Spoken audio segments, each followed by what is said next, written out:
वर्तमान राज्य सरकार की भी बहुत बहुत आभारी है। और तो इसका मतलब यह है कि अंदरूनी सांठगांठ अभी जारी है। उत्तर भारत की राजनीति के दो बड़े नाम मान्यवर कांशीराम और श्रद्धेय नेताजी मुलायम सिंह यादव, दोनों ने 1990 के आसपास गठबंधन की सुगबुगाहट शुरू की। 93 में गठबंधन किया, मिले मुलायम कांशीराम हुआ और एक सांप्रदायिक राजनीति को धूल में मिला दिया। गले मिले, तस्वीरें आईं, दुनिया ने तारीफ की कि ये है बहुजन एकता।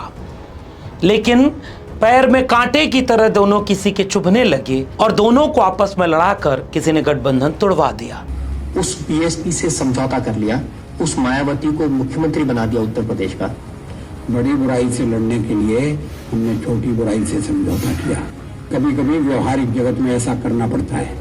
कांटे को निकालने के लिए कांटे का उपयोग करना पड़ता है और फिर दोनों कांटों को फेंक देना पड़ता है। और हमने उत्तर प्रदेश में यही किया है, एक कांटे से दूसरा कांटा निकाला और दोनों कांटे फेंक दिए। वो दलों का गठबंधन तो टूट गया, मगर जब दोनों कुदरत से रुखसत किए तो एक का स्मृति दिवस 9 अक्टूबर को पड़ता है और दूसरे का 10 अक्टूबर को। 9 अक्टूबर जिसे मान्यवर कांशीराम के परिनिर्वाण दिवस की तरह मनाया जाता है और 10 अक्टूबर श्रद्धेय नेताजी का स्मृति दिवस। यानी कुदरत ने दोनों को इतना करीब रखा है कि दोनों के चाहने वालों को हमेशा अकेले में बैठकर दल से ऊपर उठकर दिल और विचार की जब बात आएगी तो एक नज़दीकी एक रिश्ता कायम होगा। मगर लखनऊ की सियासत में कल वो रिश्ता कायम होता नहीं दिखा। हालांकि इसकी कोशिश 2019 में भी की गई, जब अखिलेश यादव आदरणीय मायावती जी के साथ गठबंधन करते हैं। गठबंधन फिर से टूट जाता है, लेकिन विचार का गठबंधन पुख्ता होकर के बहुजन से पीडीए का सफर तय करने निकल पड़ता है। संविधान बदलने की आत्मविश्वास और अहंकार से लबरेज दक्षिणपंथी आरएसएस और बीजेपी को रोकने के लिए वही पीडीए खड़ा हुआ और बीजेपी को 240 पर रोक दिया। अगर इस पीडीए ने बीजेपी को रोका न होता तो बाबा साहब अंबेडकर का संविधान अब तक धज्जियां उड़ा चुकी होती बीजेपी और आरएसएस। हालांकि वो अभी भी उड़ा रहे हैं, लेकिन एक लगाम छोटी सी लगी हुई है जिसका असर संसद से लेकर सड़क तक आपको दिखता होगा। लेकिन उत्तर प्रदेश की राजनीति में कल जो हुआ, आदरणीय मायावती जी ने लंबे अरसे बाद, जाने कितने साल हो गए, उन्होंने कोई सार्वजनिक रैली नहीं की। हालांकि अभी उत्तर प्रदेश में चुनाव 1.5 साल बाद है, लेकिन आदरणीय मायावती जी ने मान्यवर कांशीराम के स्मृति दिवस पर उनके स्मारक पार्क में लाखों लोगों की भीड़ जुटाकर ये पैगाम दे दिया कि आज भी वो बहुजन समाज के दिलों में इतना सम्मान रखती हैं, उनके पास उनको चाहने वाले इतनी शिद्दत से बहुत बड़ी तादाद में मौजूद हैं कि अगर आज वो सड़क पर खड़ी हो जाती तो संविधान बदलने वालों की ऐसी की तैसी हो जाती। मगर अफसोस कि आदरणीय मायावती जी अपनी पार्टी को करके पिछला अरसा बीत गया कोई आंदोलन खड़ा की हो। हालांकि आंदोलन बीच में एक बार हुआ जब एससी एसटी में वर्गीकरण की बात आई थी, बसपा का कैडर सड़क पर उतरा। यानी बसपा का कैडर सड़क पर उतर सकता है, नेतृत्व उन्हें उतारता है, लेकिन संविधान बचाने के लिए वो सामने से लड़ता कभी नजर नहीं आया।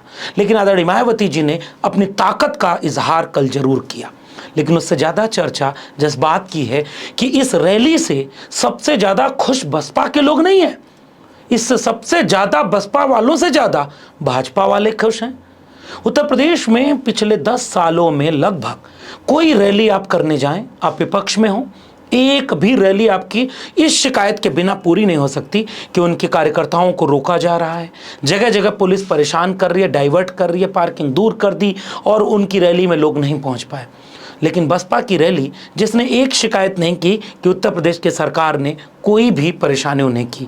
अंदर खाने की खबरें ये हैं कि पूरा प्रशासनिक अमला लग गया था कि सब रैली को महान बना दो। इस महानता की एक बानगी मैं कल जब देखने लगा, कल शाम को नेशनल टेलीविजन पर जो थंबनेल बना करके कार्यक्रम चलाए गए, वो मायावती जी और बसपा की तारीफ कम कर रहे थे, वो अखिलेश यादव की पेशानी पर चिंता की लकीरें देख रहे थे और कह रहे थे कि ये मायावती जी की रैली पीडीए को ध्वस्त करने के लिए थी। अखिलेश बेचैन, सपा में हल्कानी और भाजपा खुश।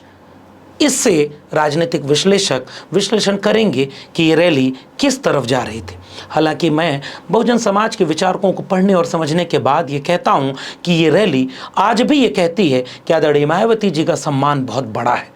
मगर उन्होंने अपने भाषण में एक ऐसी चीज की जिसने उनके भी चाहने वालों के भीतर एक सुगबुगाहट पैदा कर दी। उस सरकार के आभारी उन्होंने अपने भाषण की शुरुआत में ही कह दिया, जो बुलडोजर चला रही है, जो दलितों पर पीड़न के सारे रिकॉर्ड तोड़ चुकी है, आरक्षण को ध्वस्त कर रही है, हिंदू राष्ट्र बनाने पर आमादा है, पूरे प्रदेश को सांप्रदायिकता की आग में झोंक रही है, पूरे प्रदेश की जेलों में सबसे ज़्यादा SC ST OBC बंद है, उनको पोस्टिंग नहीं मिल रही, नौकरी नहीं मिल रही, 69,000 शिक्षक भर्ती में सब लूट लिया गया, थानों पर सुनवाई नहीं हो रही है, और उस सरकार की आदरणीय मायावती जी आभार व्यक्त कर रही हैं। वर्तमान राज्य सरकार की भी बहुत बहुत आभारी है। अब इस आभार को सुनते हुए आपको भी लगेगा कि राजनीति में एक एक वाक्य की अहमियत होती है। हालांकि बाद वाले भाषण के हिस्से में उन्होंने कई बार कांग्रेस और सपा को घेरने के बाद भाजपा को भी घेरा, मगर ये वाक्य बहुत कुछ कह गया। इस वाक्य के बाद जो दूसरा सबसे महत्वपूर्ण वाक्य जो आदरणीय मायावती जी ने सपा प्रमुख अखिलेश यादव को बोला, ऐसा लगता है कि खुद बसपा के बहुत सारे लोग सोचते होंगे यह भाषा अखिलेश यादव के लिए या सपा के लिए इस्तेमाल नहीं करनी चाहिए थी। तो ऐसे दोगले लोगों से आप लोगों को बहुत ही सावधान रहने की जरूरत है।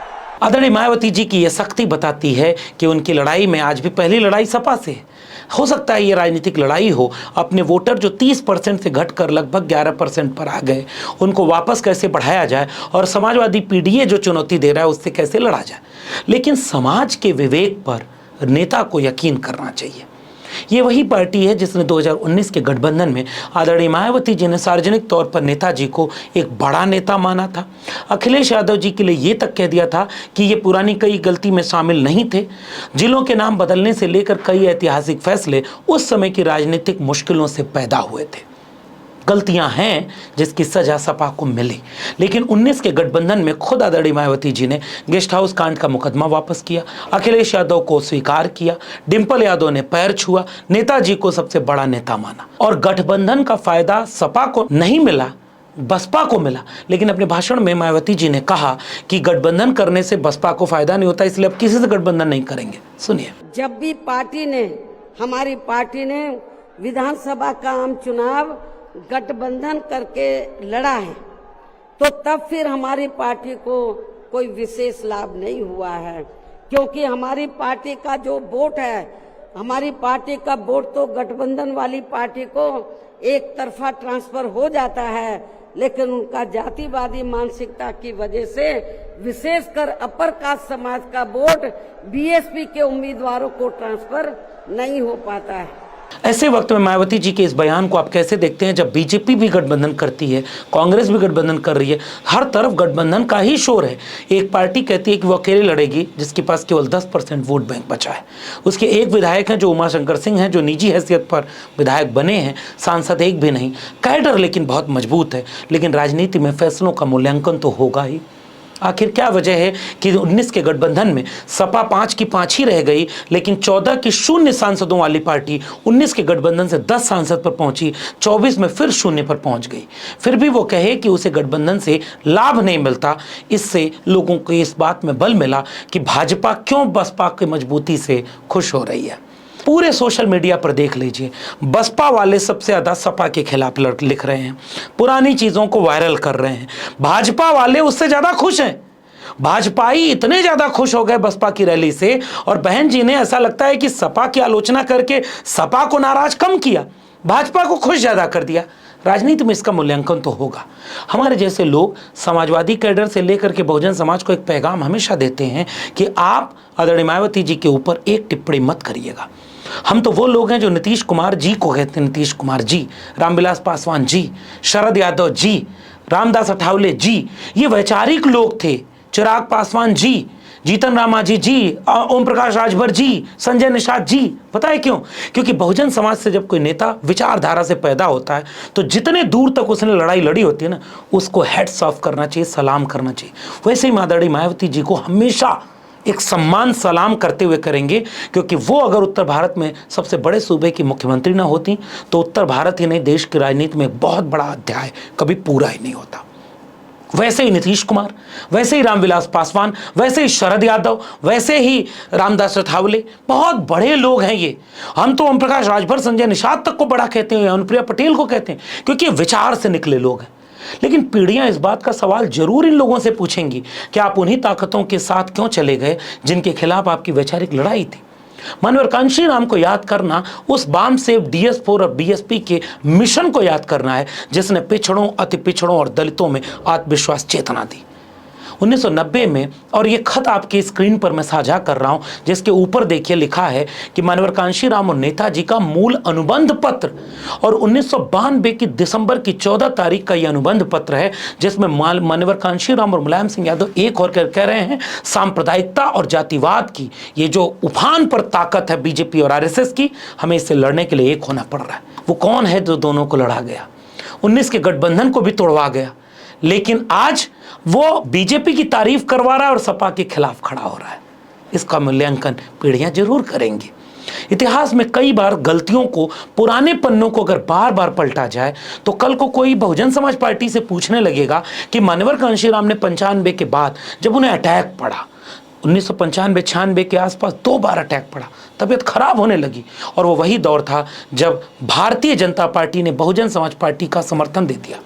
मायावती जी मुख्यमंत्री बनती हैं तो भाजपा के समर्थन से, फिर राखी बांधती हैं मुरली मनोहर जोशी से लेकर के लाल कृष्ण आडवाणी, अटल बिहारी वाजपेयी से लेकर लालजी टंडन, 2002 के गुजरात दंगे के बाद मोदी का प्रचार करने जाना और पूरी भाजपा को, RSS को ताकत दे देना। कल को अगर ये पन्ना पलटा जाए तो खराब लगने लगेगा। इसलिए मैं भी नहीं चाहता कि इस तरह के पन्ने पलटे जाएं। गेस्ट हाउस कांड जैसा था 2002 के दंगे के बाद प्रचार, RSS BJP को उसी उत्तर प्रदेश में मजबूती देना है, या मान्यवर कांशीराम मुलायम सिंह गठबंधन को तोड़वाना, इन सब के पीछे BJP और RSS रही। इसलिए मेरे जैसे लोगों का निशाना सीधे BJP और RSS पर रहता है। लेकिन बसपा के लोग केवल BJP और RSS पर एक पोस्ट नहीं, 100 करेंगे तो एक पोस्ट भी उनके खिलाफ नहीं करेंगे, और केवल सपा और कांग्रेस के खिलाफ आलोचना करिए। राजनीति में जो है उसकी आलोचना होती है और वो दिल बड़ा करके स्वीकार करता है। मेरे जैसे लोग तो सबको कहते भी हैं कि ये जो हमारे दलित पिछड़े, अति पिछड़े लोगों की आलोचना है, मैं इसका एक जवाब नहीं देता। आपने देखा होगा सोशल मीडिया पर, क्योंकि मेरा मानना है कि जीतने का ये हुनर भी आजमाना चाहिए। जंग अगर भाई से हो तो हार जाना चाहिए। मैं खुद चुप रहता हूं, लेकिन समाज तो पूछेगा कि आदरणीय मायावती जी 2024 के चुनाव में जब आकाश आनंद ने एक भाषण क्रांतिकारी दिया था तो आपने उनको रोक दिया था। मैं आकाश आनंद का यह भाषण जल्दी से सुनवा देता हूं। जो ये बुलडोजर की सरकार नहीं, ये गद्दारों की सरकार है, गद्दारों की सरकार है। साथियों, जो सरकार अपने युवाओं को, जो अपने बच्चों को भूखा रखे, जो सरकार अपनी बहन बेटियों को, जो बहन बेटियों पे अत्याचार होने दे, जो अपने युवा साथियों को, युवाओं बच्चों को बेरोजगार रखे, जो अपने बड़े बुजुर्गों को फ्री राशन के नाम पर यहां की जनता को गुलाम बनाकर रखे, ऐसी सरकार को आप जानते हैं क्या कहना चाहिए? ऐसा शासनकाल पता है कहां होता है? जहां बच्चे भूखे रहें, जहां बहन बेटियों पे अत्याचार हो, जहां युवा बेरोजगार हो, जहां जनता फ्री राशन के नाम पे गुलाम बना दी जाए। ऐसी सरकार आतंकवादियों की सरकार होती है। ऐसी सरकार तालिबान अफगानिस्तान में चलाता है। साथियों, इन सरकारों ने, भाजपा की सरकार बुलडोजर की सरकार नहीं, यह आतंकवादियों की सरकार है। इसके बाद आपने देखा कि वो फैसला, जिसके बाद पूरे बहुजन समाज में एक चेतना फैली थी कि ये नेता हमारी लड़ाई लड़ रहा है। क्यों रोका आपने? क्योंकि उन्होंने BJP की कट्टर सख्त आलोचना कर दी थी, और मैं जैसे, हमारे जैसे लोग तारीफ करते हैं। क्या भाषण था, किसने रोका? फिर आपने कल भाषण दिलवाया आकाश आनंद जी से, लेकिन क्या बहुजन समाज इस बात को नहीं देख रहा? आदरणीय मायावती जी, आपके साथ सरकार में मंत्री रहे नसीमुद्दीन सिद्दीकी कितना बड़ा आरोप लगा रहे हैं, क्या जवाब देंगे? कांग्रेस, सपा का, दूसरों का, चंद्रशेखर आजाद का, सबकी बुराई करना, सिर्फ तारीफ करना BJP की कुछ समझ में नहीं आता। ये रैली ही अकेली BSP की नहीं है, ये BJP BSP की दोनों मिला करके है। पूरा सरकारी अमला इसमें लगा हुआ है। ट्रांसपोर्ट डिपार्टमेंट मेरे पास था, उठा के रिकॉर्ड पूरा उठा के देख लीजिए। तो जो कल ARTO थे वो DTC हो गए, डिप्टी ट्रांसपोर्ट कमिश्नर हो गए। अब जब उनसे बात आते रहते हैं मेरे, जब उनसे बात होती है, सर बड़ा दबाव है सरकार का, हर जिले में ये कहा कि जितनी ज्यादा हो सके बसें देना है। RTO से कहा, और DTC का ये होता है transport commissioner TC, transport commissioner से भी कहा कि जितनी जो बसें हैं वो आपको देना, डीजल भी नहीं लेना। तो भैया ये तो सरकारी कहूँ, किसका कहूँ, बसपा कहूँ, किसका प्रोग्राम कहूँ? नसीमुद्दीन सिद्दीकी की ही बात नहीं है, स्वामी प्रसाद मौर्य, लालजी वर्मा, आर.के. चौधरी, जाने कितने बहुजन नेताओं की फहरिस्त थी जो सब बसपा से छोड़कर चले गए। सबकी शिकायत केवल कुर्सी की हो सकती है क्या? आज सारे बहुत बड़ी तादाद में पीडीए के साथ हैं। ये राजनीति है और राजनीति का मूल्यांकन राजनीति की तरह होगा।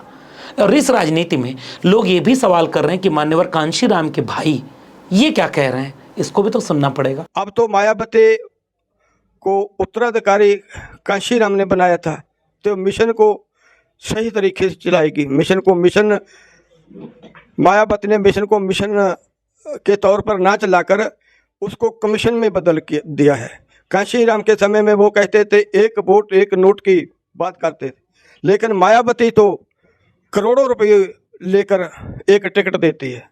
और जिसका वो आप हमें तो टीवी के माध्यम से पता चलता है कि नोएडा में जो उसके भाई आनंद के जो फार्म है, एक फार्म है जो 400 करोड़ रुपए का, जो सरकार ने उसको जब्त किया है। लेकिन ये मिशन नहीं है, एक कमीशन के तौर पर बदल दिया है। इसलिए कल की रैली, आदरणीय मायावती जी की रैली, बहुजन समाज के कार्यकर्ताओं में एक उत्साह, उमंग तो भरती है।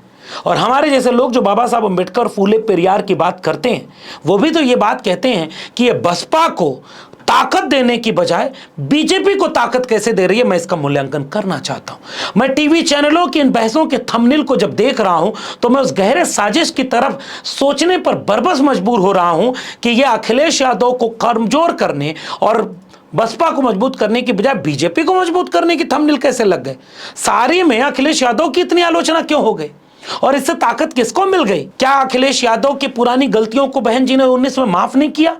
और अगर गठबंधन करना था तो वो पार्टी अच्छी हो गई, गठबंधन टूट गया तो आप बार बार पुराने इतिहास के पन्ने को पलटते हैं, इससे क्या मिलेगा? लेकिन उसी अखिलेश यादव ने अपने सबक सीखे हैं, पुरानी गलतियों से सबक लिया है। और जिसने जिलों का नाम बदला, उसी समाजवादी पार्टी का एक पोस्टर भी फूले, शाहू, अंबेडकर, लोहिया, कांशीराम के बिना पूरा नहीं होता। बदलाव तो बदलाव है ना साहब। कोई बहुजन से सर्वजन हो जाए तो भी आप नाराज नहीं होंगे, और कोई पुरानी गलतियों को ठीक करने के लिए पीडीए पर आ जाए तो आप स्वीकार नहीं करेंगे।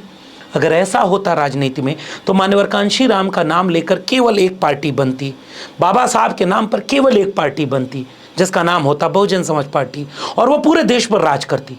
मूल्यांकन तो इसका होना चाहिए कि आप शून्य कैसे हो गए और मान्यवर कांशीराम के नाम पर ही, बाबा साहब अंबेडकर के नाम पर ही कितनी पार्टियां बन गई। और फिर आप ये कहें कि सारी पार्टियां बीजेपी बनवा रही है और आप बीजेपी के साथ 3 बार सरकार बना चुके। इसलिए अतीत के पन्ने में इतना कुछ मिलेगा कि सब एक दूसरे से लड़ जाएंगे। मेरा पैगाम शुरू जहां से किया था वहीं खत्म करना चाहता हूं कि जो मान्यवर कांशीराम और मुलायम सिंह यादव एक सपने को देखते थे, डॉक्टर लोहिया और अंबेडकर एक सपना आखिरी में 1956 में आकर देखना चाहते थे, बहुजन समाज का एक सपना है और वो बाबा साहब अंबेडकर के संविधान से पूरा होगा। जब संविधान बचाना हो तो आपने कुछ नहीं कहा। जाते जाते बहुजन समाज के लोगों एक बार सोच कर देखना, उसी उत्तर प्रदेश में हरिओम वाल्मीकि को किस तरह मारा गया, एक शब्द नहीं मायावती जी ने बोला। चीफ जस्टिस ऑफ इंडिया के ऊपर जूता फेंका गया, एक शब्द नहीं बोला। दलित उत्पीड़न में उत्तर प्रदेश नंबर 1 है, एक शब्द क्यों नहीं बोला। बुलडोजर चलाकर पूरे उत्तर प्रदेश में कानून व्यवस्था को ध्वस्त कर दिया। जातिवाद का नंगा नाच चल रहा है। थानों से लेकर के पुलिस चौकियों में सबसे ज्यादा मुकदमे के शिकार हो रहे हैं SC ST OBC, और 69,000 शिक्षक भर्ती से लेकर हर जगह आरक्षण ध्वस्त। और आप आभारी हैं उनके। समाज तो मूल्यांकन करेगा ना, समाज नेता बनाता है। सम्मान आपका कल भी था, सम्मान आपका आज भी बहुजन समाज करेगा। और मेरे जैसे लोग भी आंख बंद करके आदरणीय मायावती जी का सम्मान हमेशा करते थे, करते हैं और करते रहेंगे। लेकिन समाज राजनीति का मूल्यांकन भी करेगा। मूल्यांकन करेगा कि अगर आपकी रैली से, आपके कार्यकर्ताओं से ज्यादा आत्मविश्वास बीजेपी ले तो फिर सोचने का मजबूरी हो जाती। एक जगह पुलिस आपके कार्यकर्ताओं को रैली में आने से परेशान न करे, जबकि विपक्षी दल की किसी भी रैली को बिना पुलिस परेशानी के हो ही नहीं सकती, फिर यह सोचना तो बनता है। बीजेपी पर एक बार में एक आलोचना, कांग्रेस सपा पर इतनी आलोचना, यह तो किसी पार्टी का स्वाभाविक चरित्र है कि वो अपने वोट बैंक को अपनी तरफ ले आएगी। लेकिन समाज को आप अपनी शर्तों से मूल्यांकन नहीं करा सकते। 2024 के चुनाव में जब संविधान बदलने के लिए एक पार्टी गठबंधन बनाकर चुनाव लड़ रही थी, तो उस समय संविधान बचाने के लिए जो आगे आया उसको पूरे बहुजन समाज ने साथ दिया। मुझे उम्मीद है कि बहुजन समाज आपस के झगड़ों को कम करके मान्यवर कांशीराम और नेताजी, लोहिया और अंबेडकर और पूरे पीडीए समाज के लोग आपस में नहीं लड़ेंगे और एक होकर के राजनीतिक निर्णय लेंगे। राजनीति सबसे बड़ी चीज़ होती है और राजनीति में एक एक वाक्य की कीमत और उसके गहरे अर्थ होते हैं। मैं उम्मीद करता हूं कि उत्तर प्रदेश की राजनीति में कल की रैली का मूल्यांकन होगा और 2027 में उसी के मुताबिक फैसला होगा। कहीं ऐसा तो नहीं कि बीजेपी और आरएसएस बहुत सारे लोगों को कभी डराकर, कभी लालच देकर, कभी धमकाकर और कभी सबको अपने में मिलाकर कोई बड़ा खेल न कर दे। मैं अपने बहुजन समाज को लेकर के आश्वस्त हूँ कि वो हर साजिश को पर्दाफाश करेगा, आपस में नहीं लड़ेगा और बहुजन समाज मिल करके फूले अम्बेडकर पेरियार के सपनों को जो पूरा कर रहा होगा, जो ज़मीन पर लड़ रहा होगा, उसके साथ खड़ा होगा। मानवर कांशीराम जी अमर रहें, श्रद्धेय नेताजी अमर रहें। डॉक्टर लोहिया, डॉक्टर अम्बेडकर के सपनों का भारत हम बनाएंगे, इसी उम्मीद के साथ दोनों अपने पुरखों को सलाम। जय भीम, जय मंडल, जय संविधान, जय समाजवाद, इंकलाब जिंदाबाद।